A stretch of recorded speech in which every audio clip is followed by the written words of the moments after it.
Fala meus amigos, minhas amigas, muito legal ter você comigo mais uma vez aqui no canal Espírita e hoje nós vamos alinhar dois assuntos que o pessoal vem gostando muito aqui no canal, que é o Espiritismo e a História. Nós temos aqui um vídeo muito bacana que conta a reencarnação de Longinos, o soldado romano que perfurou Cristo com uma lança, como Dom Pedro II e, consequentemente, a relação de Longinos com o nosso país. E nós vemos nesse vídeo que Dom Pedro II foi enviado por Cristo para governar o Brasil durante quase 50 anos. O vídeo é esse aqui, ó.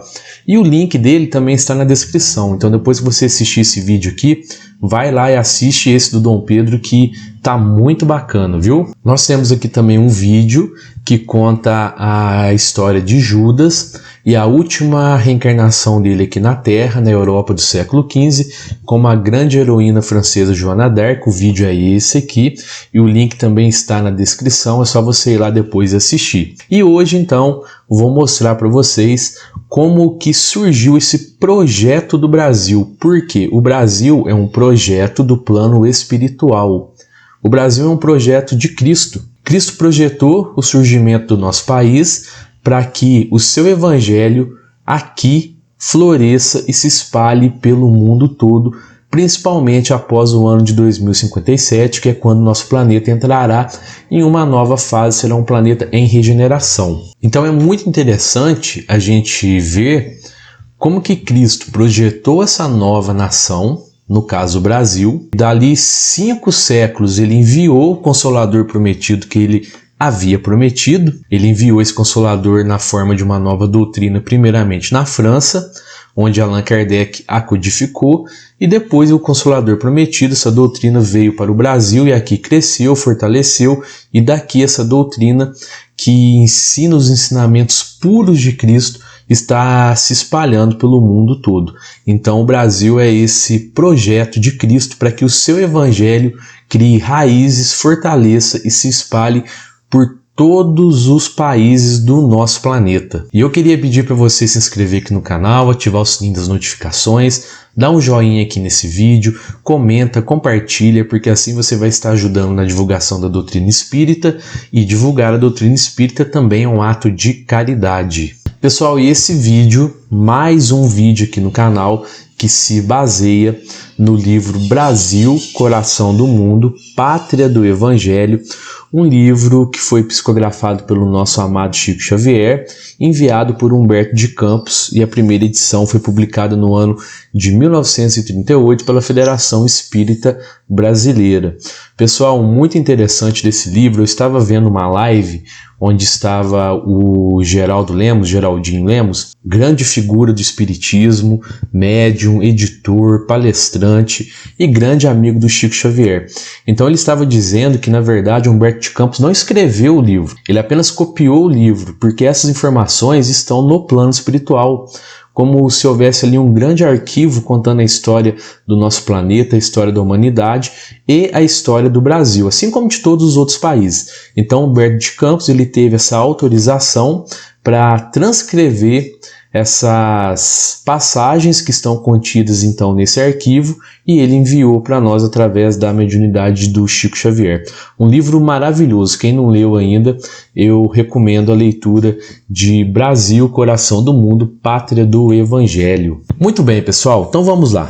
Vamos contar aqui então uma parte da história do Brasil que ainda não foi contada, né? Óbvio, está no livro, mas muitas pessoas ainda não tiveram acesso, que é essa história do Brasil, o surgimento do Brasil, vista pelo plano espiritual, visto pela ótica espiritual. Nós vamos entender aqui agora como que se deu então essa ideia de Cristo de formar essa nação de onde seus ensinamentos iriam florescer. Bom, pessoal, então Cristo ele periodicamente visita o nosso planeta.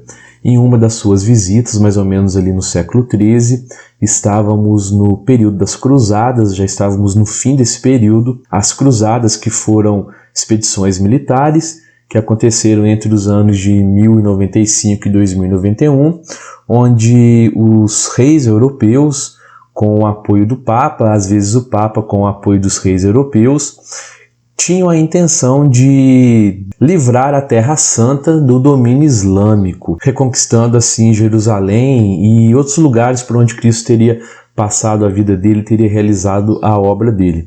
É importante a gente entender como que as religiões sempre conseguiram esse domínio muito grande entre as pessoas, porque aqueles que participavam das cruzadas acreditavam que os seus pecados seriam perdoados caso eles completassem essa jornada e cumprissem a missão divina de libertar os locais sagrados, né? Como a Igreja do Santo Sepulcro, por exemplo.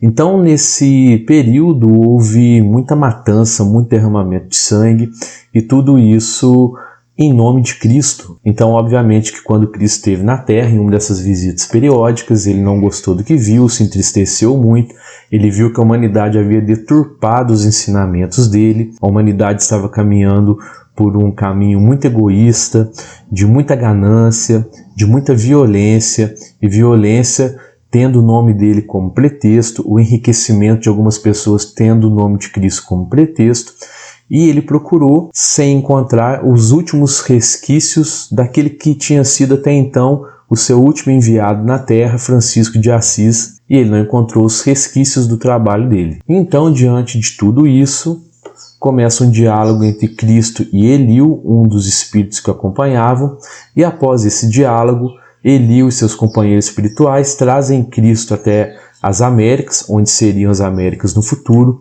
esse novo mundo onde a ganância ainda não havia criado raízes e onde espíritos jovens estavam reencarnando como índios. Então vou mostrar para vocês esse diálogo, essa chegada de Cristo aqui nas Américas e como surgiu então esse projeto do Brasil por parte do nosso mestre. Eliu disse a voz suave e meiga do mestre a um de seus mensageiros: meu coração se enche de profunda amargura, vendo a incompreensão dos homens no que se refere às lições do meu evangelho. Por toda parte é a luta fratricida, como polvo de infinitos tentáculos, a destruir todas as esperanças. Recomendei-lhes que se amassem como irmãos, e vejo-os em movimentos impetuosos, aniquilando-se uns aos outros como Caíns desvairados. Senhor, respondeu Eliu, se esses povos infelizes, que procuram na grandeza material uma felicidade impossível, marcham irremediavelmente para os grandes infortúnios coletivos, visitemos os continentes ignorados, onde espíritos jovens e simples aguardam a semente de uma vida nova. Nessas terras, para além dos grandes oceanos, podereis instalar o pensamento cristão dentro das doutrinas do amor e da liberdade. A caravana fulgurante, deixando um rastro de luz na imensidade dos espaços, encaminhou-se ao continente que seria, mais tarde, o mundo americano. O Senhor abençoou aquelas matas virgens e misteriosas, enquanto as aves lhe homenageavam a inefável presença com seus cantares harmoniosos, as flores se inclinavam nas árvores ciclópicas, aromatizando-lhes as eterizadas sendas. Cheio de esperanças, emociona-se o coração do mestre, contemplando a beleza do sublimado espetáculo. Eliu, pergunta o mestre, onde fica nestas terras novas o recanto planetário do qual se enxerga, no infinito, o símbolo da redenção humana? Esse lugar de doces encantos, mestre, de onde se vêm, no mundo, as homenagens dos céus aos vossos martírios na terra, fica mais para o sul, respondeu Eliu. E quando no seio da paisagem repleta de aromas e de melodias, contemplavam as almas santificadas dos orbes felizes, na presença do Cordeiro, as maravilhas daquela terra nova, que seria mais tarde o Brasil, desenhou-se no firmamento, formado de estrelas rutilantes, no jardim das constelações de Deus, o mais imponente de todos os símbolos, mãos erguidas para o alto, como se invocasse a bênção de seu Pai para todos os elementos daquele solo extraordinário e opulento, exclama então Jesus: para esta terra maravilhosa e bendita será transplantada a árvore do meu evangelho de piedade e de amor. No seu solo dadivoso e fertilíssimo, todos os povos da terra aprenderão a lei da fraternidade universal.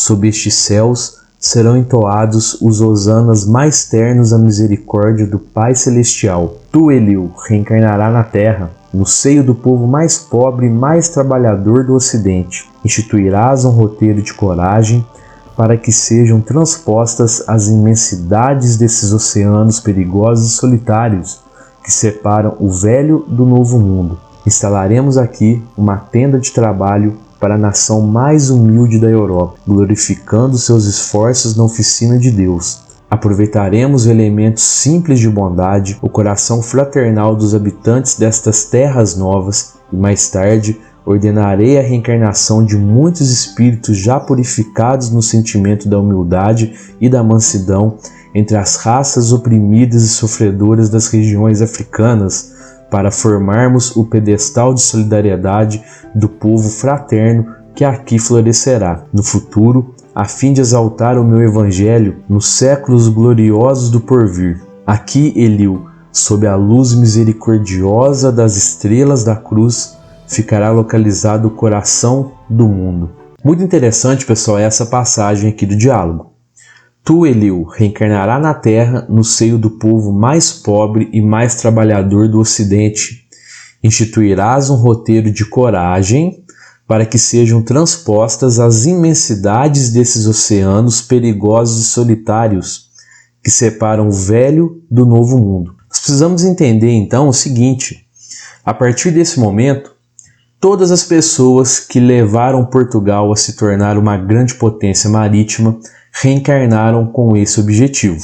Todas as pessoas que desenvolveram tecnologias que foram usadas por Portugal para se lançarem nas grandes navegações reencarnaram com esse objetivo, de transformar Portugal nessa potência marítima para que o Brasil fosse descoberto mais tarde. E mais tarde, no ano de 1394, Eliú, companheiro de Cristo nessa viagem, reencarnou em Portugal como filho de Dom João I e Dona Filipa de Lencastre, como o heróico infante de Sagres, que renovou por completo as energias portuguesas, fazendo com que a nação pudesse se lançar nos oceanos. Ao mesmo tempo, espíritos jovens, porém já com algumas dívidas de vidas pretéritas, reencarnando aqui no Brasil para formar esse tripé que formaria então esse povo que vai mudar completamente a história do nosso planeta. Portugueses,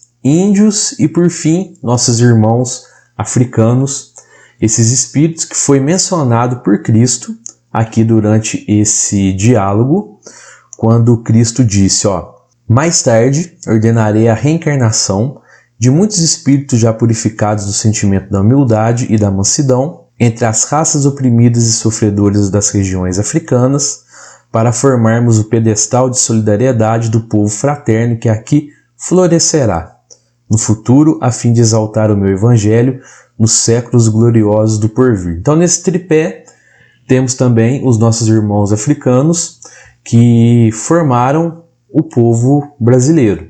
Obviamente, através do processo da escravidão, terrível, um processo terrível, mas nós precisamos entender o seguinte: para a doutrina espírita, nada é por acaso, e nós temos sempre dívidas do passado a pagar.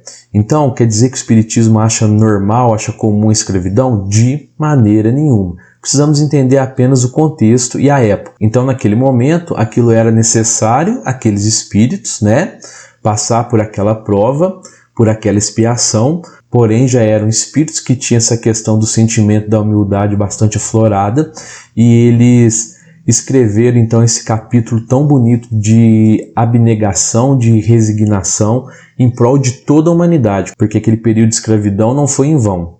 Aquele período de escravidão fez com que os povos africanos viessem para o Brasil, formasse esse povo nesse grande tripé, portugueses, indígenas e africanos, para formar o povo brasileiro, ou seja, aquele período foi essencial para o futuro do nosso planeta, o futuro da humanidade nesse planeta de regeneração, esse planeta em regeneração que nós teremos a partir do ano de 2057. Então, pessoal, olha só como que essa questão dos nossos irmãos africanos terem vindo para o Brasil para formar o povo brasileiro está contida no livro.